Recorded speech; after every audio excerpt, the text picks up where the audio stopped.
What is good? Today, we're going to be making the World Cup Combined 11 as done by me, Bez Extra, the new World Cup content extraordinaire. We're going to be putting all the shouts that I personally think should be in the World Cup Combined 11 and I think would make the best team from this World Cup in 2026. I know that FIFA have already done their combined team at the tournament or whatever, but I think why not? Why not do a Bazinga one? Why not, eh?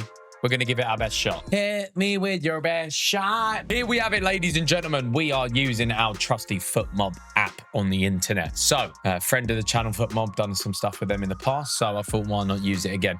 We're going to go for a 4-4-2. Now, that might be controversial to most people because you might want to play wingers. You might want, but imagine the left and right mid to be wingers anyway, okay? It's a 4-4-2 on the team sheet. It transitions into a 4-2-4, all right?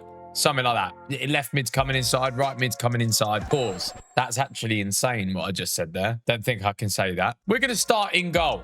Now listen, you can see on my screen that I already have one man in mind. You could say Unai Simon. He had a great final and a great semi-final. Completely neutralised Mbappe's threat by coming out off his line so well. But I think I want to give Spain's defenders more of the props.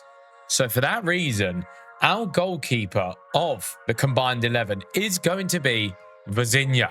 Look at him in there. Look at him. That man, Vizinha, who's now on, bear with me, he's on 29.5 million followers. That just goes to show how life-changing this tournament was for him. Now, he plays for Cape Verde, and he didn't lose to the winners of the World Cup. That just goes to show Cape Verde's power. As we go up the pitch, we are actually going to put in a man that I really don't want to put in. Actually, to be fair, am I being a bit harsh? I'm probably being a bit harsh.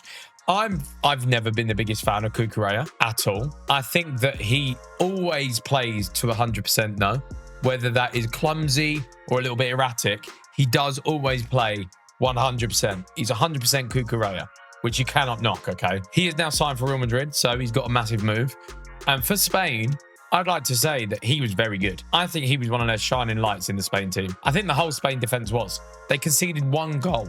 One goal in the entire tournament. Do you know how insane that is? Cucurella is going to go on the left because I think he done really well getting up and down the pitch. Committed the right fouls when he needed to. Again, like I said, he just always puts in the hard yards. So, for that reason, I'm going to go Cucurella. Now, at right centre-back, I'm actually going to put in Pau Kabasi of Barcelona. So we've got Real Madrid, we've got Barcelona, and we've got Cape Verde's Vizinha in goal so far. These three, well, these two in defence are pretty much dead certs for me. They have to be. I think they have to be dead certs. I'm more than okay with these two in there. The other spots are where it gets tricky because we very much could put Laporte in, but then you got three Spanish centre-backs, okay? Now, for me, I feel like another team, the Spain did beat this team, but I think I want to put Upamecano in for Bayern Munich, okay? I feel like I want to put Upamecano in because I used to think he was a bit of a bozo, if I'm not being too honest. I remember watching a couple of Champions League games with him in that Bayern team. I thought he had the bozo gene, but it turns out for France, he does not have the bozo gene. And he was one of the main forces, especially once Saliba got injured. I mean, they did go out, but I do think his physicality and stuff just meant that France were a lot more solid at the back. Because apart from Saliba and Upamecano, Digne at the back was woeful. I can't even remember who played on their right side. That's what's going on in my head right now. I can't even remember who played on the right side. So it can't have been that rememberable. So for Les Blues, I feel like they need some representation in this. We're going to go Upamecano. Cucurella, Upamecano, Kabasi. Now on the right, it feels right. It feels right to put in this man, Pedro Porro of Tottenham Hotspur. That, it does hurt me a little bit as a West Ham fan. Irons. I think that Spain deserve to dominate this back line. I think they have to because they did only concede one goal in the tournament. They have won the tournament. And I think their left back and right back were just shining lights of their defense. I think Kabasi was insane as well. Absolutely insane. I think he has to be. So the only other person I'd be tempted to put in as like a fun shout would be Jed Spence, okay? Because I think when he jumped on the pitch, he was insane. But he didn't play as much as everyone else, and we did get knocked out in the semis against Argentina. But in that game against Argentina, he was one of the shining lights. Now, this is where it's going to get real sticky, okay? Because for me, we have to have Jude Bellingham in. Jude Bellingham has to be in this midfield. His tournament if England didn't have him, a shambles. I genuinely don't know what we would have done without Jude Bellingham. Kane was also firing at times, but I think without Jude, that goal that he scored where he takes it, passes wrapped into him, takes it full speed, couple of touches, finish in the bottom corner, is sublime. Absolutely sublime. So for that reason, Jude Bellingham has to go in. Absolutely unreal. And I tell you what's good about Bellingham. It's good to see someone that's so patriotic about playing for England again. I feel like we've all gone through like a little bit of an era change where players play for England. It was a bit like, meh, right, England international duty. Everyone had a lot of just them feelings towards international football. Oh, another international break or whatever. But I feel with Bellingham and Kane in the team, I feel genuinely excited to watch England games, which is a major change. Let me know down in the comments. Do you feel, if you're an England fan, more excited, more willing to watch England games and international football? Because it's good to have someone like Jude Bellingham in the team. Next up, there's only one man for it, Rodri. He deserves his flowers. The man that has completed football, Champions Leagues, everything you could name, Euros, World Cup, Ballon d'Or. He's completed football. One of the best midfielders of our current generation, our current crop of players. He deserves all the flowers that he gets. Absolutely deserves all the flowers he gets. So for that reason, Rodri's in. He is so press resistant. He's so calm. He gets things ticking in there. Yeah, just having that coolness in the middle of the park is something to really like love. Okay, I don't even know what I'm saying. This is not top punditry right now. I'm just having a chin wag. Now we're going to get real sticky icky, because one man that has to go in is Kylian Mbappe. He broke the scoring record. He is the current World Cup top scorer, and I think he's going to hold that record for the foreseeable future. I think decades. Genuinely, I think decades. I think we get another 2 tournaments out of him, 2 great tournaments out of him.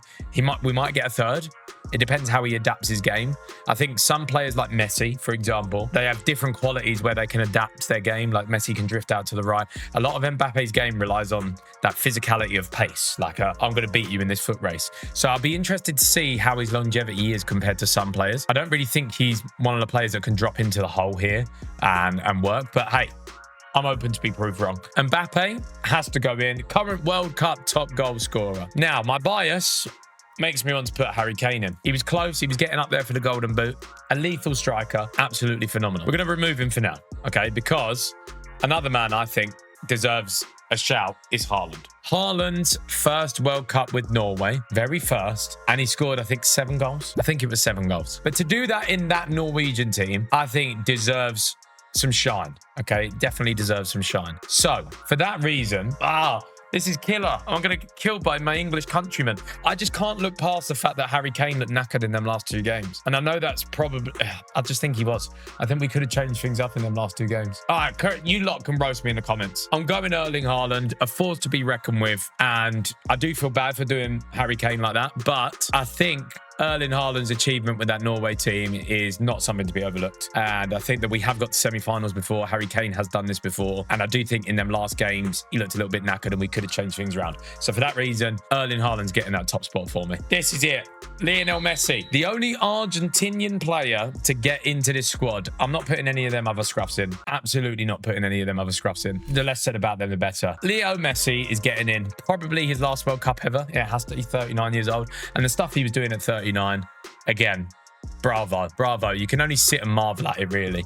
So Leo Messi is going to come into that right-hand midfield spot because, again, I feel like this is where he most affected the game against England as well. I think he done so much here. In that 30 minutes, from the 66th minute to the 96th minute, when he dropped out to this right-hand side, he was just magic. Every ball right on someone's noggin, inch perfect, caused a lot of threat. And again, just some of the stuff he done. That one long ball down the pitch, the touch and the finish over the keeper, ridiculous to be doing at 39 years old. That is who is going to go in there. For my rogue pick here, I might be putting Sidney Lopez Cabral in. Purely for what I think is one of the goals of the tournament for Cape Verde against Argentina. We could be putting Sidney Lopez Cabral in, okay? We very well could be, because what a magic goal that was. I feel like Cape Verde need a lot of representatives in here. I feel like they do. Vizinha and Cabral, I feel like they need to. The only other option that I would do is Michael Olise. And I know that he does play on the right predominantly, but Messi gets that role. We have 3 members from France. We have 1 Norwegian, 1 English, 1, 2, 3, 4 Spaniards and 2 from Cape Verde. This is my combined 11 that I feel the most confident in. This is the one that I want to put forward to you guys.